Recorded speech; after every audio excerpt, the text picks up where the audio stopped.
Hi everyone, it's Rob Watson, the module leader for TECH2503 Community Media Production, and this is a short video overview of the topics that we'll be covering in the 8th of our lectures.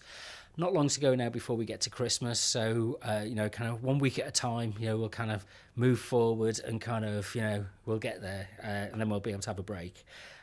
This week's lecture is called The Great Disruption, and it's, I'm really aware that it's not been upbeat. The social problems and issues that we've identified this year, which form the backdrop for the kind of things that we're thinking about doing with community media, are kind of like, they are a bit depressing in a way, so it can be fatalistic and overwhelming.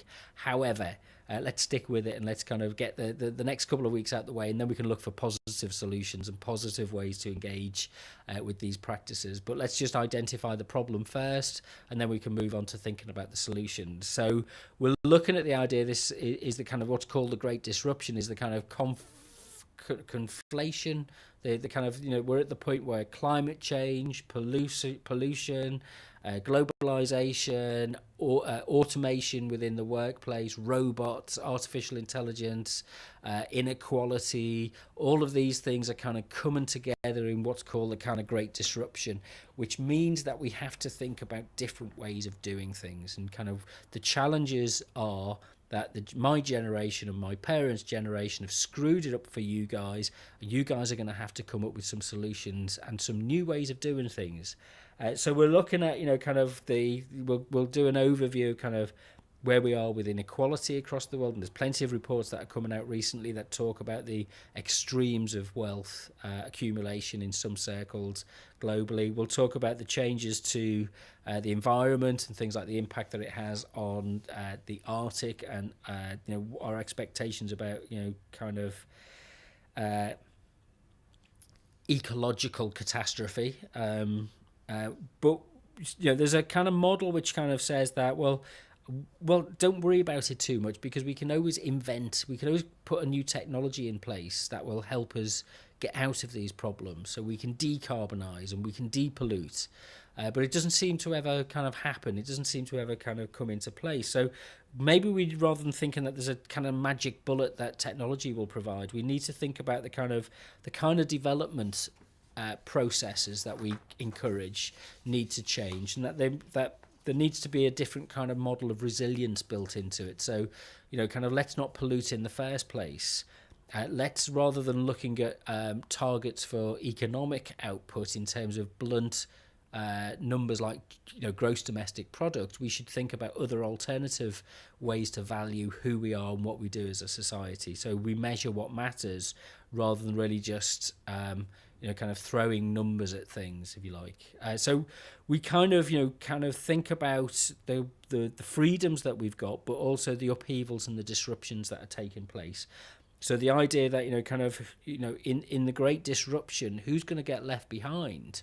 It's a really important question, because we kind of no one should get left behind, and yet the way it seems at the moment is whole populations are being thrown away and left behind because of the lack of political will to change the system, which is geared towards making billionaires much more richer than the rest of us, if you like.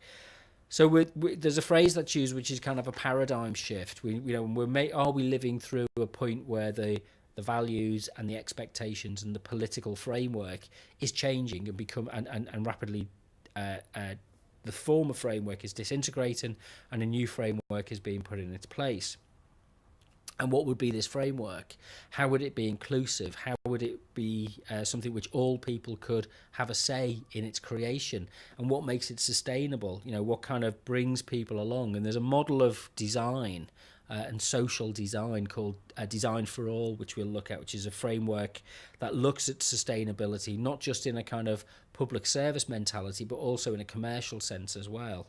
And all of this is dependent on our sense of ingenuity and creativity, and our sense that how can we empower people so that their creativity is unlocked. And one of the challenges with media is that because it's so narrow and restricts the type of voices that generally engage with media, we don't bring forward new people who have new ideas. So we're missing out on people's creative thinking skills from diverse backgrounds just by sticking to what we already know, or the few people who are in charge of the established media organisation sticking to what they know. So how does community media challenge that, and what are the kind of things, the disruptive behaviours and the disruptive patterns that we need to promote in order to be able to build and go beyond the sterile, limited, narrow, prescriptive view of media that we predominantly have at the moment. And how is this done in terms of what we're responsible for and the relationships that we have and the kind of sense of community that we have, and how we answer some of these questions. So the idea is that we're thinking of this pragmatically, so we're not kind of coming at the answer, we're looking for a solution for this ideologically, but what we want to do is we want to kind of find out what works, and find what brings the greater number of people along with us and is sustainable in the long run, rather than it just being something which is kind of pushed through for expediency for here and now. With a bit of empathy. Social empathy seems to be sorely lacking in a lot of our public policies and our marketplaces and our social and urban design. We're not the most empathetic generation, maybe. So the question is, what can we do? What will we do? How will we frame the solutions?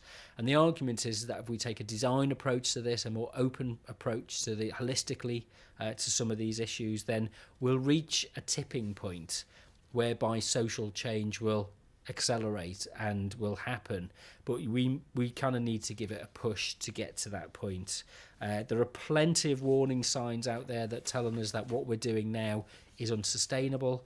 The question is, what is the alternative approach that we need to take, and how do we come to an agreement about that?